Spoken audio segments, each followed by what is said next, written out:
Praise Lord, hallelujah. आइए हम वचन में जाने से पहले प्रार्थना करेंगे। और आज हम वचन में देखने वाले हैं कि हाँ, परमेश्वर हमारे प्रार्थना का उत्तर देने में विलंब क्यों लगाता है। Praise Lord. और परमेश्वर के लोगों, आज आपके इस सवाल का जवाब इन वचनों के द्वारा प्रभु आपसे आपको देगा। हालेलुया। तो आप तैयार हो आज के आपके सवाल का उत्तर आप पाने के लिए। हालेलुया। विश्वास रखो, प्रभु आपको स्पर्श करेंगे, आशीषित करेंगे। और हमारा विश्वास है कि प्रभु अपने वचनों के द्वारा अपने बच्चों से बातें करता है और अपने बच्चों से अपने बच्चों को आशीष देता है। हालेलुया। तो आइए पहले हम आंखें बंद कर लेते हैं और प्रभु से प्रार्थना करते हैं। परमेश्वर, धन्यवाद देते हैं आज के दिन के लिए, इस समय के लिए। प्रभु, जैसे ही प्रभु हम वचन लेंगे प्रभु, और हम प्रार्थना करते हैं कि पवित्र आत्मा के द्वारा हमें चलाइए। और पवित्र आत्मा, आपसे हम प्रार्थना करते हैं यीशु मसीह के नाम से, हमें सिखाइए प्रभु, हमें चलाइए प्रभु, हमें सहायता करे प्रभु। आज जो भी कोई आपका वचन प्रभु सुनेगा, आज प्रभु वो आशीष हो पाए प्रभु, उसे आशीष मिले परमेश्वर, आपका दैवी स्पर्श प्राप्त हो परमेश्वर। और प्रभु, हमें विश्वास है प्रभु कि आप आपके लोगों से आपके वचनों के द्वारा बातें करते हो। और हमें विश्वास है मेरे परमेश्वर, आज भी आप अपने बच्चों से, अपने लोगों से बातें करोगे और उनको आशीष देंगे प्रभु। और यीशु मसीह के नाम से ये प्रार्थना मांगते हैं, आमीन। Praise Lord, hallelujah, hallelujah. परमेश्वर के लोगों, प्रभु आपकी प्रार्थना सुनने वाले परमेश्वर है। हाँ, इन वचनों के द्वारा हम देखने वाले हैं कि हमारा परमेश्वर हमारी प्रार्थना का उत्तर देने में विलंब क्यों लगाता है, देर क्यों करता है। हालेलुया। तो सबसे पहले प्रभु के लोगों, मुझे आपको वचनों के द्वारा मुझे ये बताना है कि परमेश्वर की एक ही इच्छा है कि परमेश्वर की राज की हम खोज करें, परमेश्वर के राज को हम प्राप्त करें, या परमेश्वर के राज में आनंद करें, या परमेश्वर के राज के ऊपर प्रेम करें। क्योंकि वचन में लिखा है, परमेश्वर ने अपना एकलौता प्रिय पुत्र को हमारे लिए दिया, इसलिए कि हमें परमेश्वर का राज्य प्राप्त हो और हम परमेश्वर के बेटा या बेटी होने का अधिकार मिले। तो हमें सबसे पहले परमेश्वर के राज के ऊपर प्रेम करना है, जो यीशु मसीह के द्वारा हमें मिला है। तो आज हमारा विषय है कि परमेश्वर अपने प्रार्थना का उत्तर देने में, हमें अपने प्रार्थना का उत्तर देने में क्यों विलंब लगाता है। तो एक गीत हम लेंगे ही, क्योंकि वो परमेश्वर हमारा अब्बा पिता है। हालेलुया। उन्होंने हमें अब्बा पिता कहने का अधिकार जो दिया है। Hallelujah. Praise Lord. Thank you Jesus, thank you Jesus. अब्बा पिता तू है मेरा, अब्बा खुदा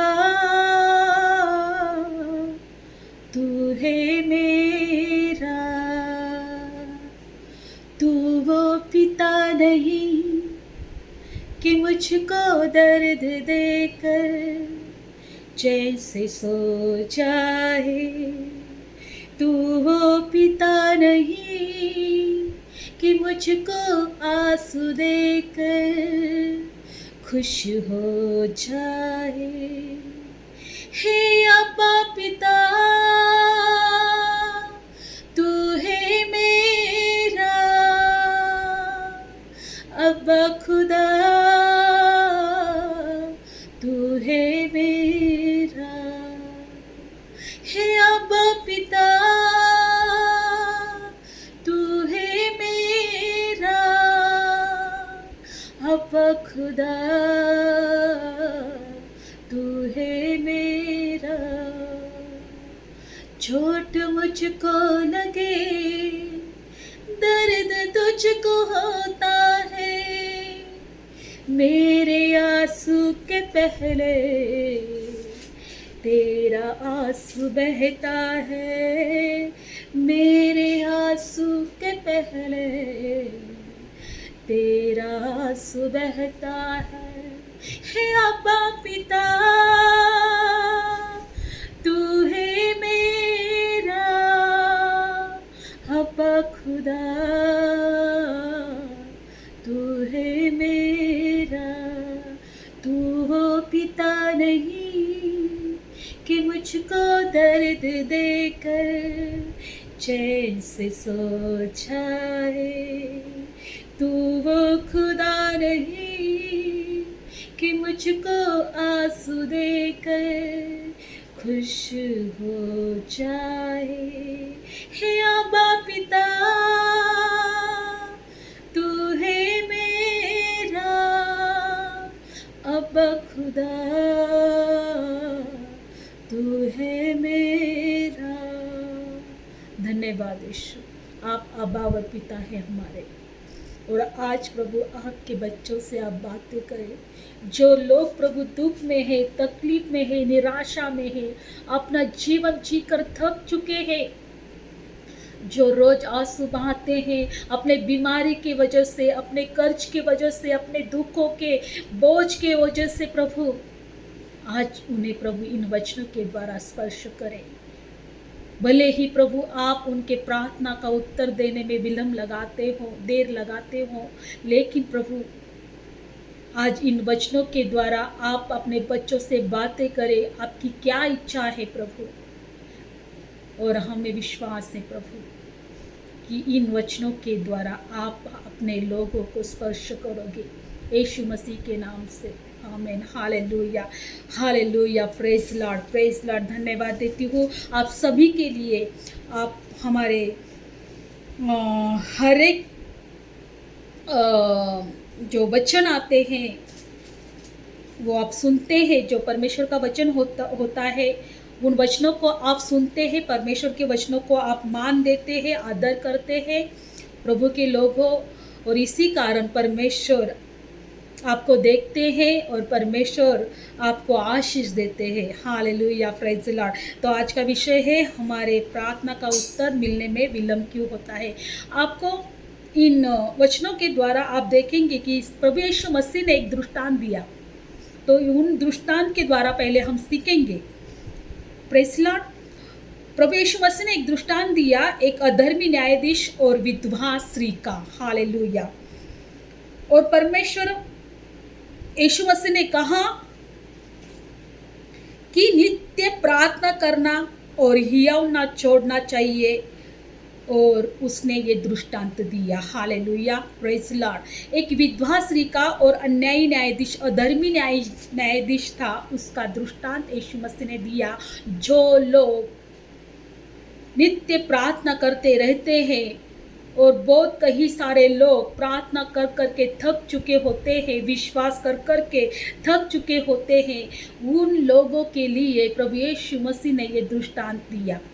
लेकिन प्रभु के लोगों, ये दृष्टांत प्रभु ने देने से पहले कुछ बातें यीशु मसीह ने हमसे कही हैं। हालेलुया। वो बातें थी प्रभु यीशु मसीह के दूसरे आगमन के बारे में। अगर ये दृष्टांत को आपको समझना है तो प्रभु यीशु मसीह ने इसके पहले क्या बातें की है, उसके और हमारा ध्यान हमें देना है, वो हमें देखना है और इस पर सोचना है कि प्रभु यीशु मसीह हमसे क्या बातें कहना चाहता है। तो इसलिए पहले इस दृष्टांत को पढ़ने से पहले या समझने से पहले यीशु मसीह ने इसके पहले क्या बातें की, इस बातों की ओर हम ध्यान देंगे, इन वचनों की ओर ध्यान देंगे। तो वचन देखेंगे लूका रचित सुसमाचार और 17 अध्याय में 30वां वचन, मनुष्य के पुत्र के प्रकट होने के दिन में ऐसा होगा। Hallelujah, praise Lord. कितने लोग समझ रहे हैं? हालेलुया। यीशु मसीह, मैं फिर से कह रही हूँ कि वो अधर्मी और विधवा का दृष्टांत देने से पहले यीशु मसीह ने अपने खुद के प्रकट होने का जो दिन होता है वो कैसा होगा इस बारे में कहा। और जब बाइबल में ये भी लिखा है कि जब यीशु मसीह प्रकट होंगे, तो वचन में लिखा है कोई भी जो दुनिया में जो अपनी प्रिय चीज है उसके बारे में अपना जी जान नहीं उस पर लगाना है, इस बारे में प्रभु कह रहे हैं। तो वचन क्या कहता है? लूका रचित सुसमाचार 17 अध्याय में और 30 वचन में, मनुष्य के पुत्र प्रकट होने के दिन में ऐसा ही होगा। उस दिन जो छत पर होगा वो उसका सामान घर में हो या उसे लेने को न उतरे, और वैसे ही जो खेत में हो उसे वो पीछे न लौटे। बाइबल में लिखा है यीशु मसीह ने अपने दूसरे आगमन के बारे में, दूसरी बार जो प्रकट होंगे उस दिन के बारे में प्रभु यीशु मसीह ने हमसे कहा कि जब वो प्रकट होंगे, अगर वो छत पर होगा तो वो सामान लेने के लिए घर पर ना जाए, अगर वो खेत में हो तो वो पीछे ना लौटे। बहुत बार देखो प्रभु यीशु मसीह ने ये हमें अलर्ट करके रखा है, सावधान करके रखा है कि जब मैं प्रकट होऊंगा तो तुम्हारा जो मन है वो किसी अपने वस्तु पर, किसी चीज पर, किसी मनुष्य पर और या खुद पर ना हो, या तुम अपने लिए कोई ऐसी प्रिय वस्तु अपने लिए ना रखे, या अपने जान पर ज़्यादा, अपनी जान को ज़्यादा प्रिय ना समझे। ये परमेश्वर की इच्छा है। देखो क्या कहते हैं प्रभु कि जब वो मनुष्य का पुत्र प्रकट होगा उस दिन ऐसा होगा कि अगर कोई छत पर हो तो वो सामान लेने घर पर ना जाए, अगर कोई वो खेत में हो वो पीछे ना लौटे। लूत की पत्नी को स्मरण रखो, जो कोई अपना प्राण बचाना चाहता है उसे खोएगा, जो कोई उसे खोए उसे जीवित रखेगा। मैं तुमसे कहता हूँ उस रात 2 मनुष्य खाट पर होंगे, एक ले लिया जाएगा और दूसरा छोड़ दिया जाएगा। जो स्त्रियाँ एक साथ चक्की पीसती होगी वो एक ले जाएगी और दूसरी छोड़ दी जाएगी, और 2 जन खेत में होंगे, एक लिया जाएगा दूसरा छोड़ा जाएगा। वो सुन उन्होंने उससे पूछा, है प्रभु कहाँ? उसने उनसे कहा, जहाँ लौत है वहाँ गीत इकट्ठे होंगे, लौत है वहाँ गीत इकट्ठे होंगे। देखो यीशु मसीह ने हमारे प्रार्थना का उत्तर नहीं मिलना या विलंब से मिलना, इसके बारे में कहा है, ऐसा क्यों होगा? तो प्रभु यीशु मसीह ने वो अधर्मी न्यायाधीश का दृष्टांत देने से पहले अपने आप को जब वो प्रकट होगा उस दिन के बारे में कहा है। इन वचनों में हमें ये देखने को मिलता है प्रभु यीशु मसीह का एक ही कहना है, एक ही बात प्रभु हमसे कहना चाहते हैं कि दुनिया के चीज़ों के ऊपर अपना ध्यान मत लगाना। Praise Lord. अपनी जान को, आपकी जान की परवाह मत करना। जब यीशु मसीह प्रकट होंगे, वचन में लिखा है कि अगर 2 जन खेत में होंगे तो एक उठा लिया जाएगा और एक छोड़ा दिया जाएगा। हालेलुया। अगर 2 जन चक्की पीसती होगी तो एक उठा लिया जाएगी, एक छोड़ा दिया जाएगी। अगर 2 जन एक खाट पर होंगे, एक बिस्तर पे होंगे तो एक उठा लिया जाएगा, एक छोड़ा दिया जाएगा। और उनके प्रभु यीशु मसीह के शिष्य ने पूछा, उनके चेलों ने पूछा, कहाँ प्रभु? तो वचन में लिखा है, जहाँ लौत है वहाँ गिद्ध इकट्ठे होंगे। लौत या प्रेत, बाइबल में लिखा है प्रेत, लौत या मरे हुआ शरीर। बाइबल में लिखा है प्रभु यीशु मसीह जब प्रकट होंगे तो एक उठा लिया जाएगा, एक छोड़ा दिया जाएगा।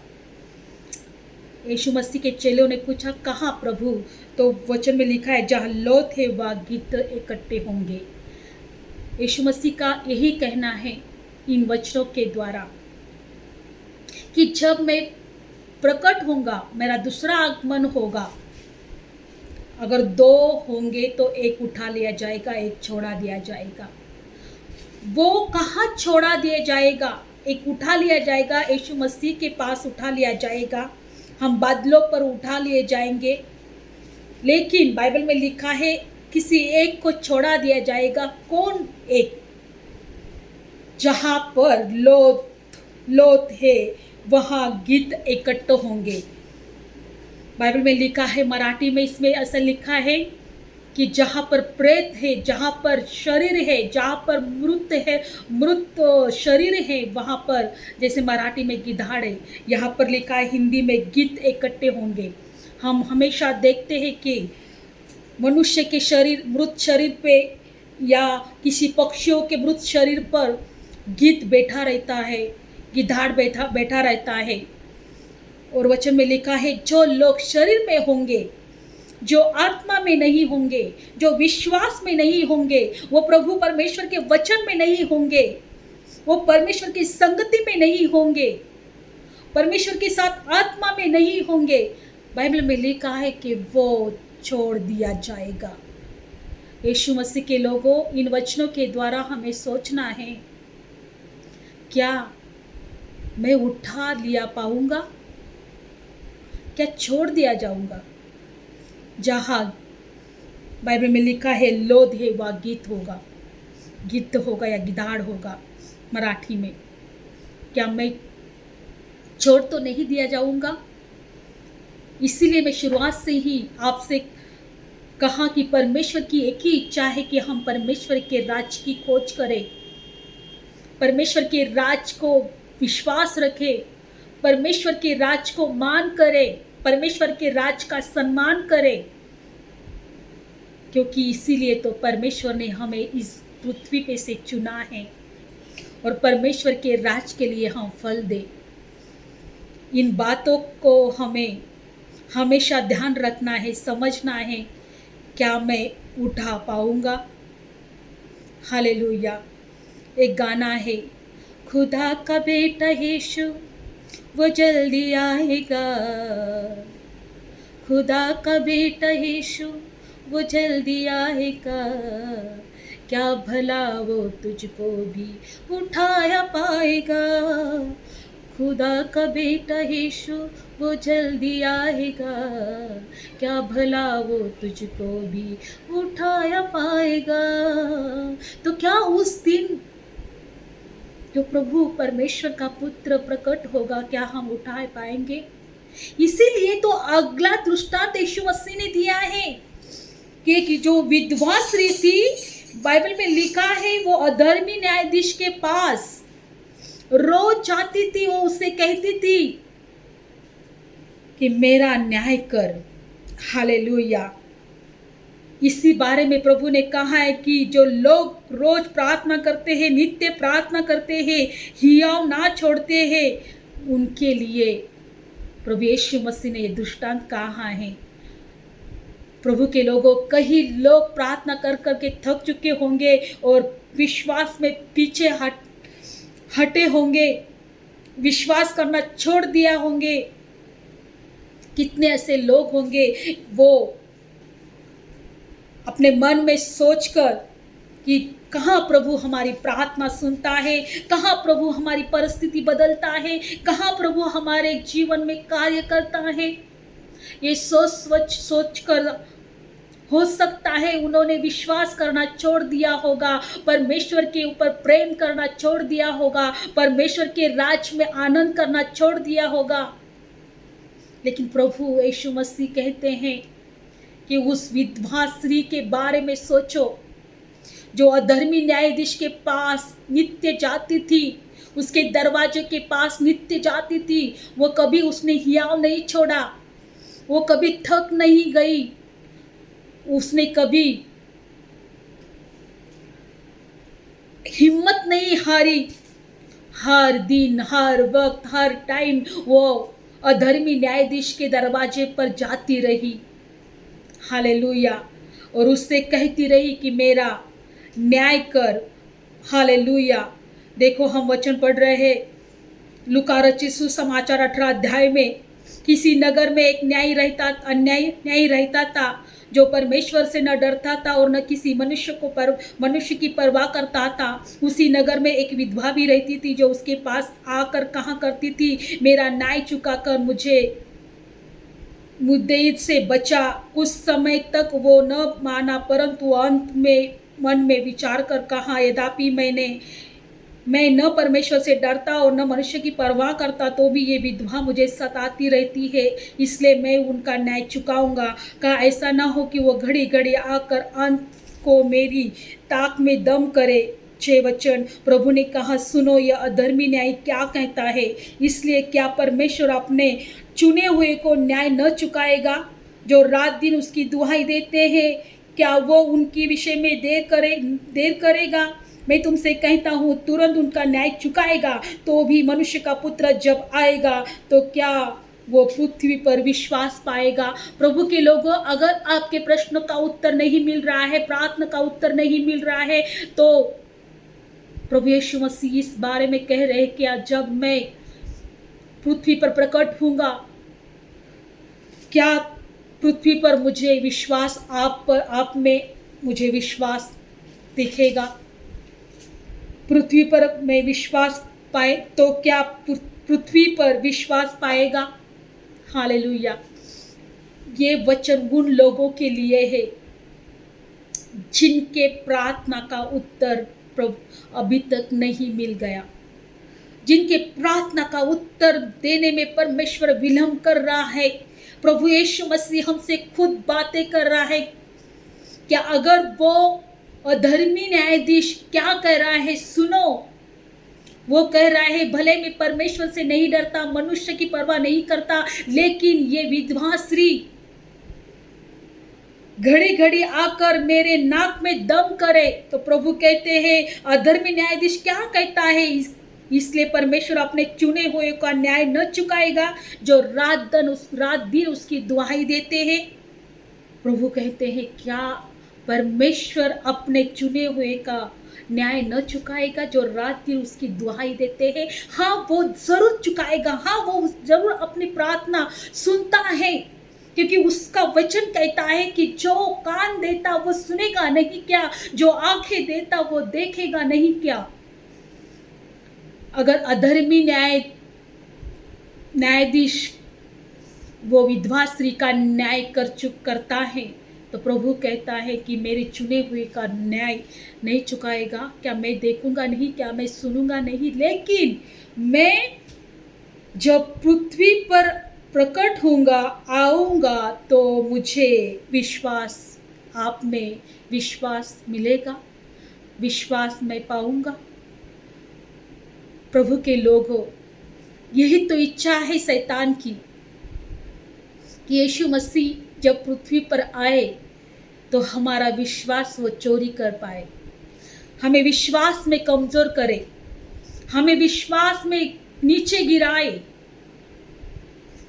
इसलिए प्रभु के लोगों, हर दिन हर समय हो सकता है कई सारे प्रश्नों का उत्तर या कई सारे प्रार्थनाओं का उत्तर आपको नहीं मिला होगा, लेकिन इन बातों को हमें ध्यान रखना है कि नित्य हमें प्रार्थना में लगे रहना है, परमेश्वर की उपस्थिति में रहना है, क्योंकि एक उठा लिए जाएगी, एक छोड़ा लिया जाएगा। एक उठा, दो में से एक उठा लिया जाएगा, एक छोड़ा दिया जाएगा। यीशु मसीह ने इस विधवा स्त्री का दृष्टांत के बारे में कहने से पहले, बोलने से पहले, हमें बताने से पहले अपने खुद के प्रकट होने के दिन के बारे में बताया है। उस दिन ऐसा होगा, जो भी कोई अपने प्राण को बचाएगा वो उसे खोएगा। बहुत बार हमें अगर बीमारी से छुटकारा नहीं मिलता है तो हम विश्वास में कमज़ोर हो जाते हैं और हम ना जाने कहाँ कहाँ फिर भाग जाते हैं कि हमें चंगाई मिले, छुटकारा मिले, और हम विश्वास में कमज़ोर पड़ जाते हैं। जो विश्वास के द्वारा हमें परमेश्वर ने हमें बेटा या बेटी होने का अधिकार दिया है, अपने राज के अधिकारी बनाया या ठहराया है, वही विश्वास अगर हमारा कमज़ोर हो जाए तो क्या हम परमेश्वर जो यीशु मसीह का पुत्र, यीशु मसीह है परमेश्वर का जो पुत्र है, वो हमारे में विश्वास पाएगा? अगर हम में विश्वास नहीं रहेगा तो हम वो लोथ के समान होंगे, एक मृत शरीर समान होंगे, जहाँ पर गीते इकट्ठे होते हैं, मराठी में गिधाड़ जहाँ जमा होते हैं, जो प्रेत पर आने वाला जो पक्षी होता है, पंछी होता है, जो जानवर, जो पक्षी जो मृत शरीर पर जो बैठता है उसको गिद्ध कहते हैं। तो किस अवस्था में हम होंगे प्रभु यीशु मसीह के आने के टाइम पर, उस समय में हमें सोचना है। इसलिए वचन में लिखा है कि हमें हमेशा यीशु मसीह में बढ़ना है, जागरूक रहना है। 1 थिस्सलुनीकी की पत्री में लिखा है 5 अध्याय में 19 वचन, आत्मा को न बुझाओ, भविष्यवाणी को तुच्छ न जानो। ये भविष्यवाणी है, यीशु मसीह आने वाला है। लेकिन यीशु मसीह ने कहा है कि जब मैं पृथ्वी पर आऊँगा, क्या मुझे आप में विश्वास दिखेगा? हालेलुया। इसलिए वचन में लिखा है भविष्यवाणी को तुच्छ न जानो, आत्मा को न बुझाओ, सब बातों को परखो, जो अच्छी है उसे पकड़ रहो, सब प्रकार की बुराई से बचे रहो। हालेलुया। प्रभु के लोगों पर, प्रभु के जो अनंत काल का जो राज्य है, उस राज्य के लिए प्रभु ने हमें चुना है। लेकिन हमारा प्रभु जब आएगा तो हमें विश्वास पाएगा। बहुत बड़ी बात है, एक उठाए लिए जाएगी और एक बाइबल में लिखा है कि एक उठा लिए जाएगा और एक नीचे रहेगा या छोड़ दिया जाएगा। तो हम इन दोनों में से या उठाया जाने वालों में से होंगे या छोड़ दिया जाएगा, उनमें से हम एक होंगे। तो हमें सोचना है, अगर हमारी प्रार्थना का उत्तर नहीं भी मिल रहा है, फिर भी रोज़ हमें परमेश्वर के राज को प्राप्त करने के लिए, रोज़ हमें परमेश्वर के राज में रहने के लिए, परमेश्वर में आनंद मनाना है, आत्मा में चलना है, परमेश्वर के राज को प्राप्त करने के लिए, या हर एक बुरी बातों से हमें खुद को बचा के रखना है और परमेश्वर में आनंद मनाना है। प्रभु इन वचनों के द्वारा आपको स्पर्श करे, आशीष करे। प्रभु मैं प्रार्थना करती हूँ कि प्रभु जो लोग बीमार में हैं, जो लोग कर्ज में हैं, पाप में हैं, हर एक बुरी बात में है, प्रभु इन वचनों के द्वारा आप स्पर्श करें, क्योंकि आपने उन्हें चुना है। प्रभु बाइबल में लिखा है प्रभु कि आप अपने बच्चों से प्रेम करते हो, और इन वचनों के द्वारा आप स्पर्श करें और आशीषित करें। यीशु मसीह के नाम से प्रार्थना मांगते हैं, आमीन। Thank you Jesus, hallelujah. धन्यवाद यीशु।